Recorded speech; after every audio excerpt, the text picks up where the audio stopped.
Hi guys, Paul from Warrior Tactical Systems here. I want to tell you about an awesome resource, training resource for your the mental side of your training, the decision making, which is a critical area to work. It's called dynamicpolicetraining.com. Now, before I tell you about it, I just want to let you know that I'm not affiliated. I don't have affiliate links. I'm not getting any money for this. I just believe it's an excellent resource, and I wanted to share it with you.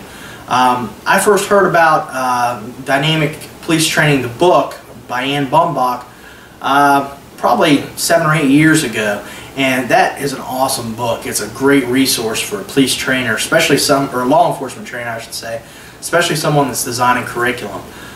So you should definitely check that out. But Ann also does a book series called Officer Down, and I attended one of her seminars over in Fairfax, Virginia about 3 or 4 years ago, and it was outstanding. She researched every line of duty death in a given year, and she's done several of them, and then she presents the lessons learned from each of those tragedies. So what she's done now is she's taken all that work, all those books, and all those lessons learned, and created an interactive website where you can learn in an interactive way. So for those of you that are familiar with John Antill's books, he's got Combat Team, The Captain's War, he's got one on armor attacks and infantry attacks. And in his books you read a scenario, then you make a decision. And based on your decision you go to a different chapter in the book and see how that decision panned out. So it makes it really interesting to learn. Well, Ann did that with the online, and it's awesome. It makes it fun to learn. It's because it's interactive. You're learning on a deeper level. You remember it because you're really living that scenario in your head. And for those of you that have done scenario training, you know when you get killed in a scenario, you never forget it. So that stuff really gets in there. You know, that mental training is so important, guys, to be thinking about these things. I know I always trained our staff to be running scenarios in their minds all the time. What would I do if this happened? What would I do if that happened? How would I react? And by having those programs built in, when something happens, it's going to be different than the scenario that you ran in your head, but because you've got some ideas about what you would do in this situation, you're going to be able to react faster.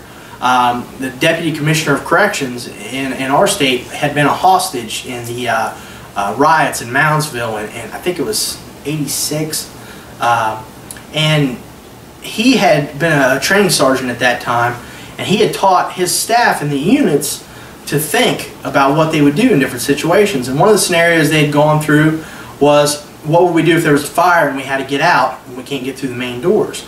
Well, there was no good fire exit back then, so they decided they would move a shelf over or a cabinet or something, climb on it and jump up to a window, break out the window, and then jump down to a fire escape and go out that way. It's just the plan that they came up with.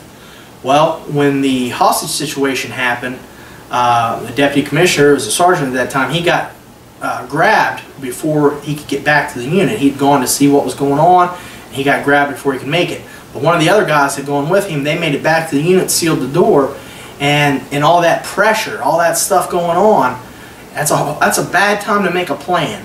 But because they had made a plan in advance, they had thought it through, they immediately took action and they got out of there and they weren't held hostage. So, you know, I encourage all officers, all concealed carry holders, armed citizens, whatever, to be thinking through these scenarios, have some idea of what you're going to do and a plan. And Ann's website is an awesome tool for that. I've been on it and I've been going through the scenarios, and it's just a really cool way to learn. And you know, setting up those scenarios is a lot of work if you're trying to design your own, because I've done it before. And you know, when you're setting up a bunch of them, you have a lot of work doing that. Well, she already has that work done for you, and they're realistic because they're things that have actually happened. So you really just can't beat it, guys. And even, you know, right now with everything going on in the country and people reacting to law enforcement the way they are, that are having to make these split-second deadly force decisions, something like this would probably be really good for people who aren't law enforcement, to get a better idea of the decisions that officers face on a daily basis and the consequences of those decisions. Sometimes the simplest thing, you know, could mean the difference between life and death, and that's what our protectors are out there doing for us every day. So Please go to dynamicpolicetraining.com and check that out. It'll be well worth your time. Thanks, guys. Please hit like and subscribe if you enjoyed that video. We put out 2 videos a week here at Warrior Tactical Systems.